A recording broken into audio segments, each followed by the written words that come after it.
There's something that I really need to get off my chest today. And something that I've been sitting on for a while now. And I've been dragging my feet in because I didn't quite know how to address this problem. This over-tourism, location sharing, and gatekeeping question and problem that I've seen come to a head here in Japan. I would love to share some photos with you at the end of this video of a location that I visited this past winter with a guest. If you wouldn't mind, please have a listen to what I have to say. I'm going to try and not preach. I'm going to try and just explain my understanding of my responsibility as a photographer and a YouTuber, and how I'm going to proceed from here on out.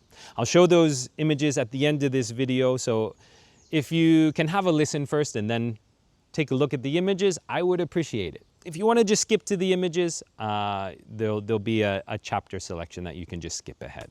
This location is called Biei. Maeda Shinzo is a Japanese photographer who put Biei on the map. And then international photographers like Michael Yamashita and Michael Kenna have taken amazing photographs and made Biei an international name.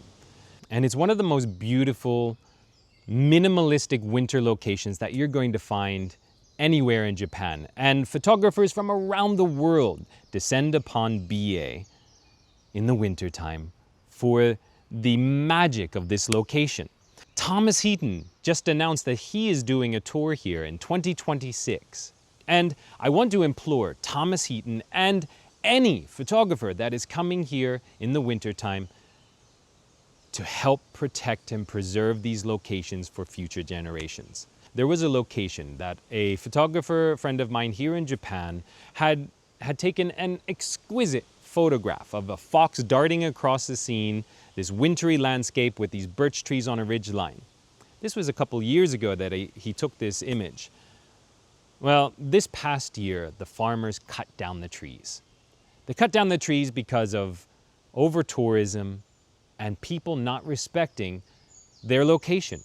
People would walk onto their land, into their farmland, and they would trespass, and the amount of people that were coming was blocking up the road, and they got tired of it. They cut down the trees. So I had an experience like that this winter as well. I visited a location that I've been to many times before. I took some award-winning photographs at this location. When I arrived this time, it was a circus. There were so many people on this small, tiny country road. I was embarrassed, I was angry, and I was disappointed. Busloads of tourists were being shipped in, dropped off. The bus would make some kind of circuitous route around and come back about 30 to 40 minutes later and pick all the tourists up. The road down the line was just filled with cars. Now, I realized that I was there as well, and I would have left had it not been for the guest that I was with. I'm afraid that this location, because it did turn into a circus, is going to suffer that same fate of being chopped down. These trees are going to be chopped down. And I wouldn't blame the farmers if they did. Oh, I can see that somebody has walked out to that tree. Somebody has walked into their private property, which is really, really uncool. Hey, here's a friendly reminder for anyone coming to Hokkaido for photography, and specifically to shoot these celebrity trees in Biei. Be respectful of other people's property. Farmers have been known to cut down trees due to disrespectful tourists. We don't want that to happen. We want all of these places to be enjoyed in the future by anyone who comes and visits this beautiful land. Be respectful. This small country road was noisy and loud, and if you've ever been to Japan, you know that Japan is generally a quiet country. I mean, if you're going to Tokyo and down city center areas, of course, any city center is a bit noisy. But the real Japan is a quiet place. I've lived in Hokkaido for 12 years. 3 of those years I've been a photographer. I see myself as a local. This is my home base, this is my home. And I feel that there is a need to protect it, preserve it, and I am learning my place in that responsibility.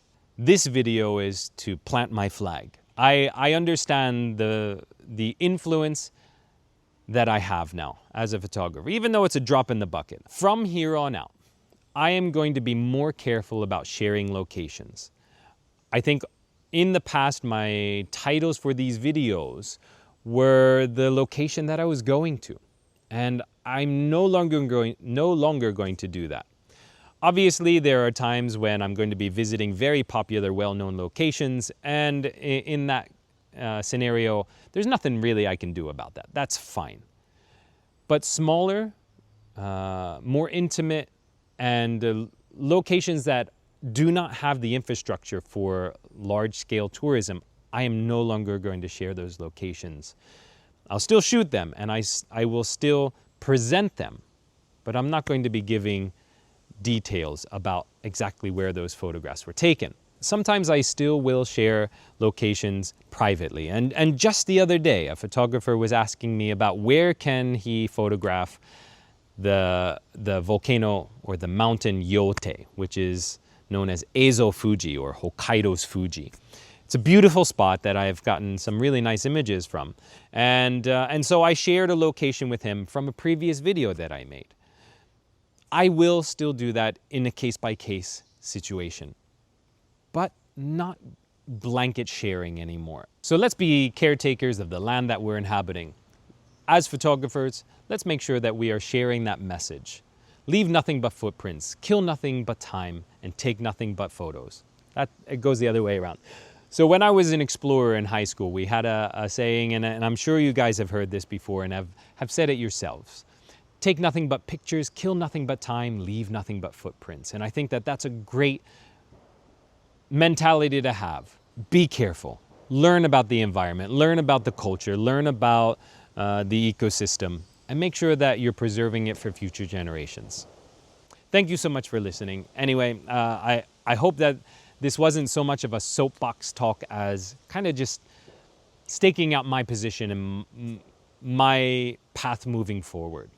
Without further ado, I hope you enjoyed these amazing images from Biei.